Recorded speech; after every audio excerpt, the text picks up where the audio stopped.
वालेकुम अज़ीज़ तलबा व तालिबात। आज के वीडियो में हम ये देखेंगे कि हिंदी और मराठी की मेहनत करने का, स्टडी करने का सही तरीका क्या है। मैथमेटिक्स को तो आप इक्वेशन सॉल्व करके समझ लेते हैं, सोशल साइंस के बहुत सारे सवालात के जवाब आप याद कर लेते होंगे, लेकिन हिंदी और मराठी की स्टडी, पढ़ाई करने का सही तरीका क्या है।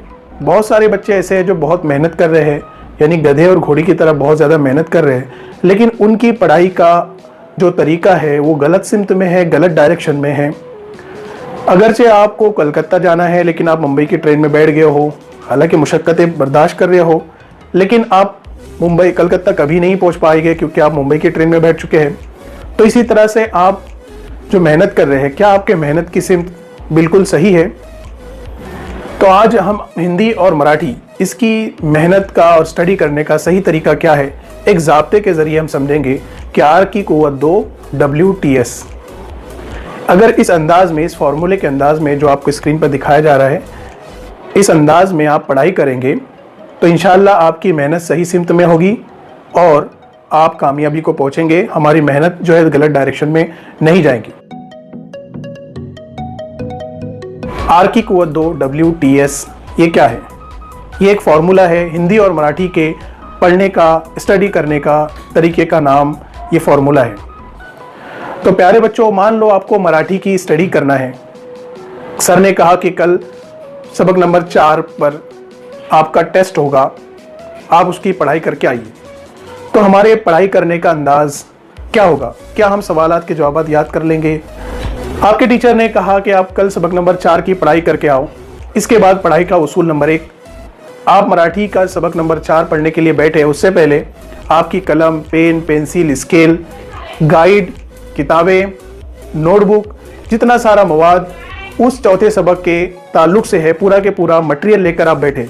ऐसा नहीं कि पहले पेंसिल को उठ रहे हैं, फिर स्केल के लिए उठ रहे हैं, फिर गाइड के लिए उठ रहे हैं, फिर किताब के लिए उठ रहे हैं। ये नहीं, ये जो मैंने उसूल बताया आपको याद रखना है कि पूरा मटेरियल लेकर आपको एक साथ में बैठ जाना है। उसके बाद सबक नंबर 4 को आपने निकाला है। ज़ाब्ते के अंदर हमारा सबसे पहले है R फॉर रीडिंग, यानी वाचन, यानी पढ़ना। आप सबसे पहले उस सबक को पढ़ेंगे। कैसे पढ़ेंगे? रवानी के साथ पढ़ने की कोशिश करेंगे। अगरचे आप रवानी के साथ नहीं पढ़ पाए तो फिर से उसको 1 मरतबा पढ़ो। अगर फिर 2 मरतबा में आप रवानी से नहीं पढ़ पाए, बहुत ज्यादा अटक रहे हैं, तो 3री मरतबा पढ़ो। ठीक है, ये हो गया R फॉर रीडिंग। आपने रीडिंग किया। रीडिंग से क्या होगा? आपकी स्पीड बनेगी, लफ्जों की पहचान होगी, क्योंकि आपने पढ़ा है उसको। उसके बाद हमारे फॉर्मूले में दूसरा जो लेटर है वो है W। R की क़ुव्वत 2 है, लेकिन वो R बाद में आएगा। हम यहां पर लेंगे W for words meaning memorising, शब्दार्थ को याद करना।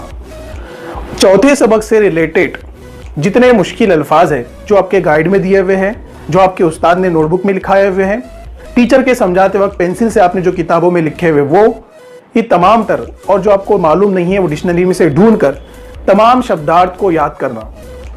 W से क्या है? वर्ड्स मीनिंग मेमोराइजिंग, यानी शब्दार्थ को याद करना। जितने सारे आपके पास शब्दार्थ है वो सबको याद करना। ऐसा नहीं कि पूरे सबक को ही याद करते बैठे, लेकिन मैक्सिमम ज्यादा से ज्यादा आप वर्ड्स मीनिंग को याद करना, क्योंकि ये वर्ड्स मीनिंग ही आपकी वो ताकत है जिससे आप निबंध लिख पाएंगे, जिससे आप पत्र लिख पाएंगे, जिससे सवाल को समझ पाएंगे। अभी वर्ड्स मीनिंग अब जब याद करेंगे तो उसका फायदा मैं आपको बता रहा हूं। नंबर 1, उस सबक से रिलेटेड जितने सारे सवालात पूछे जाएंगे वो सवाल का मतलब आप समझ जाएंगे। जो बच्चा सवाल का मतलब समझा है वो यकीनन कुछ ना कुछ जवाब लिखेगा। अब जो बच्चा सवाल का मतलब ही नहीं समझा तो वो जवाब कैसे लिखेगा? तो लिहाजा आपको सवाल समझने में मदद होगी। नंबर 2, आपको आपकी वोकेबलरी में इजाफा होगा, जिसकी वजह से आप 100 मत के क्वेश्चन के आंसर लिख पाएंगे। प्लस आपको सबक के समझने में आसानी होगी। और ये जो मैं टॉपिक बता रहा हूं आपको, वर्ड्स मेमोराइजिंग, शब्दार्थ का याद करना, ये सबसे इंपॉर्टेंट है। आई बात समझ? पढ़ने के बाद सबसे ज्यादा ये इंपॉर्टेंट है कि आप शब्दार्थ को ज्यादा से ज्यादा याद कीजिए। तो ये हो गया W for words meaning memorising. उसके बाद फिर से आता है R for reading with comprehension, समझ कर पढ़ना। हमने पहले पढ़ा था सिर्फ कैसे, रवानी से पढ़ा था, फिर हमने वर्ड्स मीनिंग को याद किया। अब उसको क्या करेंगे? रीडिंग विद कंप्रेंशन, उसको समझ कर पढ़ना है। जो सबक हमने क्या किया है कल, जिसका टेस्ट देना है, उस सबक को हमको समझ कर पढ़ना है। अब पहले रवानी से पढ़ा था, हमने इस अल्फाज के मानी याद कर लिया है। अब इसको हमको समझ कर पढ़ना है कि इस सबक में क्या है। तो एक एक लाइन को धीरे धीरे पढ़ना और उसको समझकर पढ़ने की कोशिश करना। ये थर्ड है, R for reading with compression. उसके बाद T आता है हमारे फॉर्मूले में, जो आपको स्क्रीन पर दिखाई दे रहा है, उसके अंदर का जो हम T ले रहे हैं अब, T for teach to yourself, अपने आप को पढ़ाना। जिस तरह से टीचर आपको क्लास में पढ़ाता है ना, उसी तरह से आप अपने घर में किसी दीवार को, किसी खंबे को, किसी चीज को या अपने आप से उस सबक को पढ़ाने की कोशिश करो जिस तरह से टीचर समझाता है। यहां पर आप एक पॉइंट नोट डाउन कर ले कि आप टीचर की तरह भले ही समझा ना पाए या फिर पूरा सबक ही समझा ना पाए, लेकिन अगर आप उसमें से सबक में से 20 to 40% भी समझा पाए तो आप सक्सेस है। और अगर आपने पूरा समझा दिया तो आप तो टीचर बन गए। इसलिए डिसमूड नहीं होना कि आपको पूरा नहीं आ रहा है, आपको 100 में से 20 से 25 या 40 लाइन भी आ गई समझाते हुए, आपने गोल के करीब करीब आप पहुंच गए, इसलिए डिसमूड नहीं होना। बच्चों, हमारे फॉर्मूले का जो लास्ट लेटर है वो है S for solve the question bank, या फिर आप उसको यूं बोलो कि क्वेश्चन बैंक सॉल्यूशन। लेकिन आपको पूरा फॉर्मूला याद रखना है, R की कुवत 2 WTS। तो हमारा लास्ट लेटर की मैं बात कर रहा हूं कि आपको लास्ट लेटर से क्या करना है, क्वेश्चन बैंक सॉल्व करना है। आपने अभी चौथा सबक पूरा पढ़ लिया है, पहले पढ़ा है, फिर उसके समझकर उसको अल्फाज मायने याद करा है, फिर उसको समझकर पढ़ा है, फिर खुद को पढ़ाया है।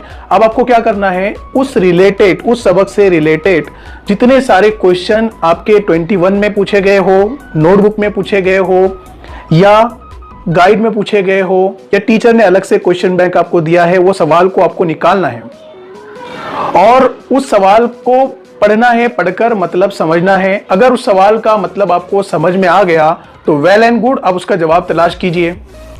और अगर सवाल का मतलब नहीं भी समझ में आया तो आपको क्या करना है, उसका जवाब ढूंढना है। क्योंकि अगर एग्जाम में अगर हमको सवाल का जवाब नहीं समझ में आया तो, सवाल नहीं समझ में आया तो भी जवाब लिखना है, जवाब छोड़ना नहीं है।